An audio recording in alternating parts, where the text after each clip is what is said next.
দয়ার সাগর। তিনি সেজদায় পড়ে তিনি বলছেন, ইয়া উম্মতি উম্মতি উম্মতি, আল্লাহ আমার উম্মতের কি হবে। মাথা সেজদায় পড়ে আছেন। ফেরেশতা জিবরিল এসে বলবে, মাথা উঠাও, কি চাও, তোমার রব তোমাকে দান করবে। তখন আল্লাহ নবী সাল্লাল্লাহু আলাইহি ওয়াসাল্লাম সুপারিশ করতে থাকবেন, তাকে ডাকবেন। আল্লাহ নবী সাল্লাল্লাহু আলাইহি ওয়াসাল্লাম ডাকতে থাকবেন, তার উম্মতদেরকে বাছে বের করে নেবেন, যাদের পাঁচ ওয়াক্ত সালাত আদায় করত ওযুর চিহ্ন দেখে দেখে, যতটুকু ওযু করত ওযুর চিহ্ন দেখে সেগুলো উজ্জ্বল ধারণ করবে, উজ্জ্বল বর্ণ ধারণ করবে, সেগুলো দেখে দেখে আল্লাহ নবী সাল্লাল্লাহু আলাইহি ওয়াসাল্লাম তার উম্মতদেরকে ডেকে নেবেন। হঠাৎ করে পর্দা পড়ে যাবে দুজনের মাঝে, বিশাল বড় একটা গোষ্ঠীর মাঝে আর রাসূলের মাঝে পর্দা পড়ে যাবে।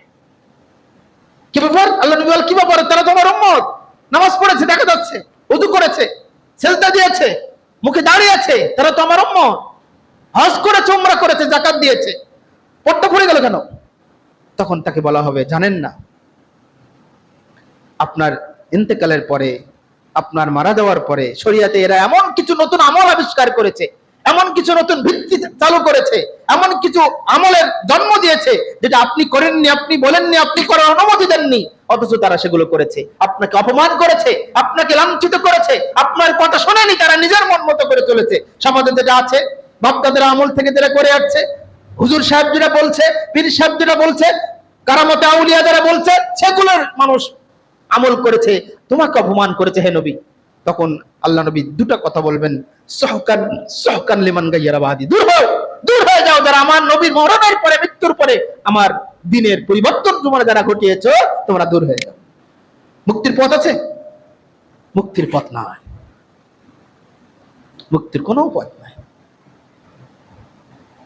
যেদিন কেউ আপনাকে সুপারিশ করবে না, নবী মুহাম্মদ সুপারিশ করবেন, সুপারিশ করতে করতে পর্দা পড়ে যাবে যদি আপনি রাসূলের নির্দেশনার বাইরে চলে যান, নিজের মন মতো চলেন, সমাজে পরিচালিত রসম রেওয়াজের আলোকে চলেন, বা আপনাদের আমল থেকে চালু হওয়া বিভিন্ন রীতিনীতির আমলে চলেন, তাহলে পর্দা পড়ে যাবে। সুপারিশ করবেন না আল্লাহ, দূর হয়ে যাও বলবেন।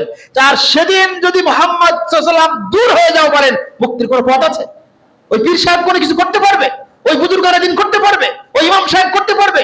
ওই গণ্ড মূর্খ যে মসজিদের মেম্বারে বসে অন্যের গীবত করে, তহমত করে, অন্যের বিরুদ্ধে সমালোচনা করে, সেই হুজুর পারবে? পারবে না। পৃথিবীর কোন মানুষের ক্ষমতা নাই সেদিন সুপারিশ করার, শুধুমাত্র নবী মুহাম্মদ সাল্লাল্লাহু আলাইহি ওয়াসাল্লাম ছাড়া। সেই নবী কে লক্ষ্য করে আল্লাহ তাআলা বলছেন, কুল হাল নুনাব্বিউকুম বিল আকসারিনা আমালা, হে নবী আমি কি আপনাকে বলে দেব? আপনি বলুন, আপনি আপনার উম্মতদেরকে বলুন, হাল নুনাব্বিউকুম, আমি কি তোমাদেরকে বলে দেব না, আকসারিনা আমালা, ক্ষতিগ্রস্ত আমল সম্পর্কে। যে আমল করছো, তুমি ইবাদত করছো, কিন্তু ইবাদতটা ক্ষতিগ্রস্ত হয়ে যাচ্ছে, কবুল হচ্ছে না, নষ্ট হয়ে যাচ্ছে, এমন কি আমি আমলের কথা বলে দেব যে আমল ক্ষতিগ্রস্ত করে ফেলছে তোমার ইহকাল পরকালকে। আল্লাযীনা দাল্লা সায়ুহুম ফিল হায়াতিদ দুনিয়া, তাদের দুনিয়াবী জীবন অন্ধকার ভ্রষ্টের মধ্যে নিমজ্জিত করছে। ওহুম ইয়াহসাবুনা আন্নাহুম ইহসিনুনা সুনআ, অথচ তারা মনে করছে তারা অনেক সুন্দর আমল করছে, অনেক সুন্দর আমল করছে। মিলাদ যখন পড়ছে, দুরূদ শরীফ পড়ছে, রাসূলের জীবনী আলোচনা করছে, কিয়াম করছে, মুনাজাত করছে, মিষ্টি মিঠাই বিতরণ করছে, এগুলো নিঃসন্দেহে ভালো কাজ, দেখতে তো ভালো কাজ। আল্লাযীনা দাল্লা সায়ুহুম ফিদ দুনিয়া ফি হায়াতিদ দুনিয়া ওয়া হুম ইয়াহসাবুনা আন্নাহুম ইহসিনুনা সুনআ, তারা মনে করে দুনিয়াতে অনেক ভালো কাজ করছে, কিন্তু সব কাজকে একেবারে ভ্রষ্টতায় নিমজ্জিত করবেন, ধ্বংস করে দিবেন আল্লাহ তাআলা কিয়ামতের দিন। অতএব আমল করার আগে আমাদেরকে দেখতে হবে আমলটি রাসূল সাল্লাল্লাহু আলাইহি ওয়াসাল্লাম কর্তৃক অনুমোদিত কিনা। দুর্ভাগ্য হলেও সত্য, আমাদের মুসলিম সমাজে এমন অনেক আমল, অনেক ইবাদত, অনেক রসম রেওয়াজ চালু আছে যেটা রাসূল থেকে বর্ণিত না, অনুমোদিত না। তার মধ্যে একটা অন্যতম হলো এই ঈদে মিলাদুন নবী।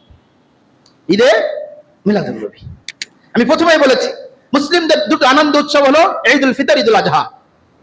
তো এই ঈদে মিলাদুন নবী কেন আবিষ্কার হলো, কবে আবিষ্কার হলো, কে আবিষ্কার করলো, আমরা এর ধারাবাহিক আলোচনা করব।